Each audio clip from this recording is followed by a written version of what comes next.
Hi guys, welcome to my channel.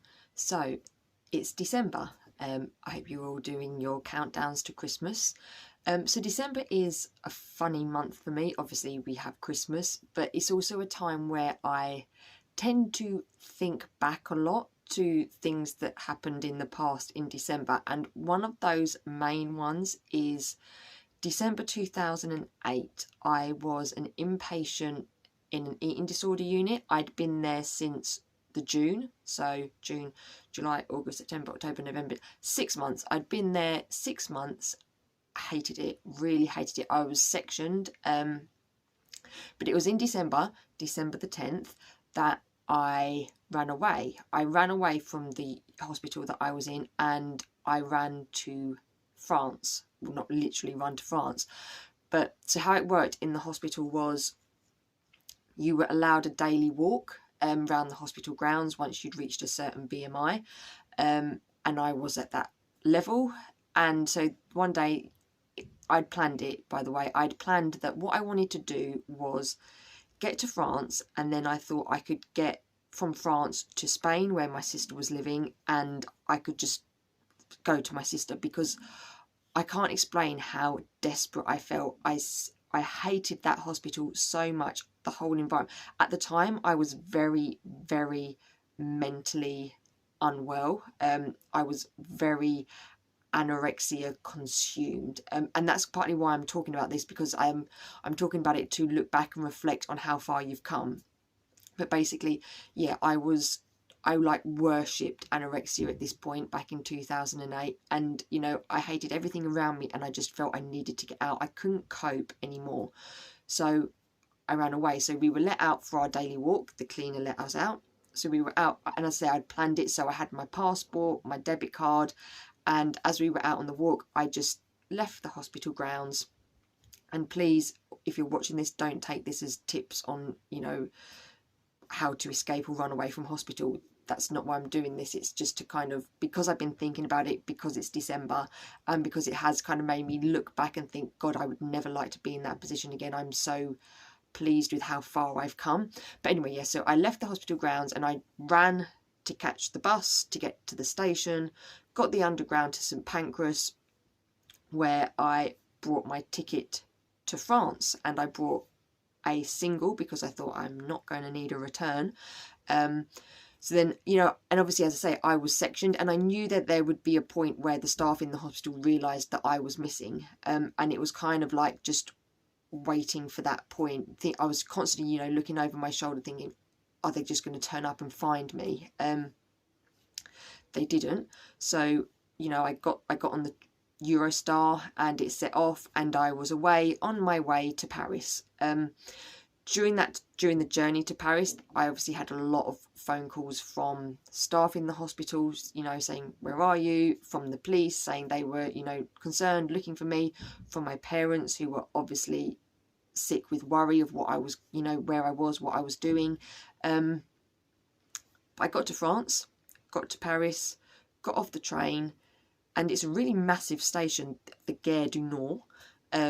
Huge station, and I was overwhelmed at that point. You know, it kind of hit me, oh my God, what have I done? And I was walking there, and I was like, come on, you know, you did GCSE French, you should, you know, remember some of this. But I didn't. I was scared, and I walked out onto the street. You know, it was dark. There was, you know, cars, people bustling around, and I just thought, I'm so out of my depth here. I didn't know what to do. I wandered around for a bit, just thinking. I tried to find a signpost to the airport. I thought, if I can get to the airport, I can get on a plane to Spain. I didn't find a sign to the airport. My mum rang me. I answered the phone. I spoke to my mum after a very, very long conversation. She persuaded me to come home, which eventually I did. I got back to St Pancras at, you know, near enough midnight, and then went home, and then had to go back to the eating disorder unit the following day. And yes, it was quite a traumatic experience, I would say. And as I say, I'm talking about this now because it's that time of year when I look back on it, and have been looking back on it the past few days thinking, I really am so glad I am not at that point anymore, you know, where you're so unwell and your whole life is consumed by the eating disorder.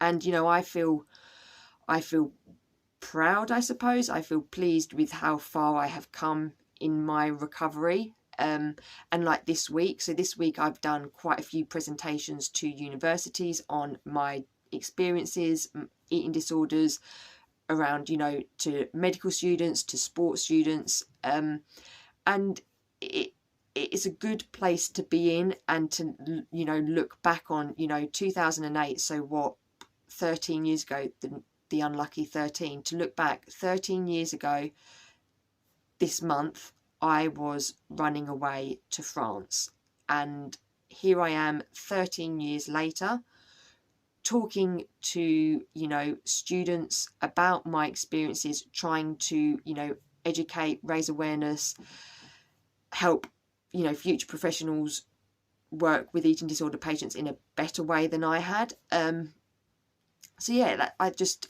come on here as a little reflection, and, you know, to remind people not to always look at how far you've got to go, but also, you know, remember how far you've come. And yet there are ups and downs in the road, but every time you have a down, you don't go sent back to the beginning. You know, if I had a little wobble now, it wouldn't be me being sent back to 2008 when I wanted to run, or I did run away to France. It might just be me having a very tiny setback now from where I've got to. You know, it's not snakes and ladders all the way back down to the beginning. But yeah, you know, my recovery is going well. And as I say, you know, it is important to, I think, reflect on how far you've come, and not just focus on what you think, how far you think you've got to go.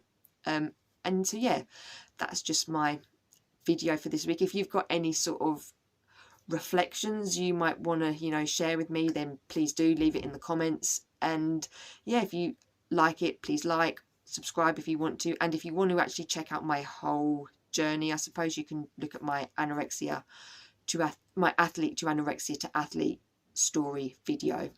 So yeah, thank you for watching, and see you soon.